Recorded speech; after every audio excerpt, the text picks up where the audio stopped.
Kanjeng Nabi ngajamin ka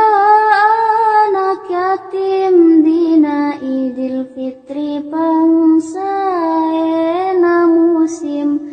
bade angkat ka masjid bade netepan Idul Fitri aya budak sesegrukan nangis pipir masjid, baturna arulin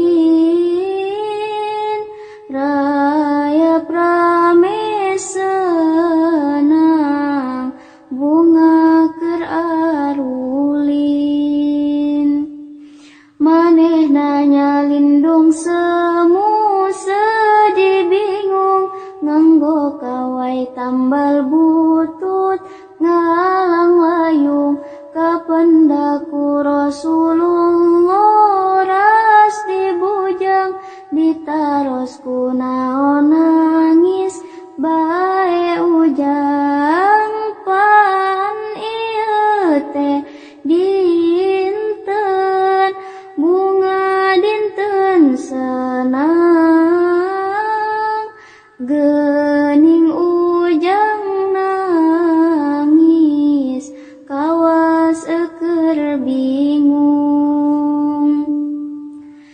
Jawabna teh aduh Gusti nyatos pisan ieu dinten bunga dinten senang pisan, senang soteh ka jalma nu gadurama keur ka abdi mangaraos teu sugema ku ayana Idul Fitri manah ringrang inget kana diri hirup teh nyorangan kieu rasana nu ditinggal kurama hidup sengsara beda sareng sasama teras ku Rasul teh di pangku dirawuh aduh ujang sok ngahudang macan turu nya iraha jeung di mana ramatilan jawabna teh ceunah waktos perang Badar nu dipimpin aku Kangjeng Rasulullah duka teuing anu manahen teu wau abdi ngagangsing hoyong meser anggoan kanggo senang bunga sareng rerencangan. Tapi ibu kaab dikalakah nundung atos tilu dinten ieu abdi pundung aduh kasepnya dedeuh teuing ujang apan ieu rama Gusti rama ujang hayu urang ngadehes enggal ka ibu Aisyah di bumi urang gentos baju Kangjeng Rasul bari nangis hai Aisyah ieu putra urang anu nuju susah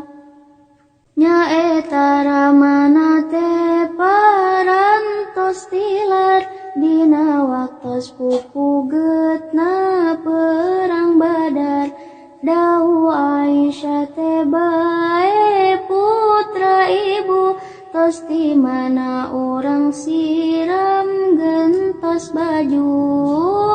hei Fatimah ieu angkeun rai anjeun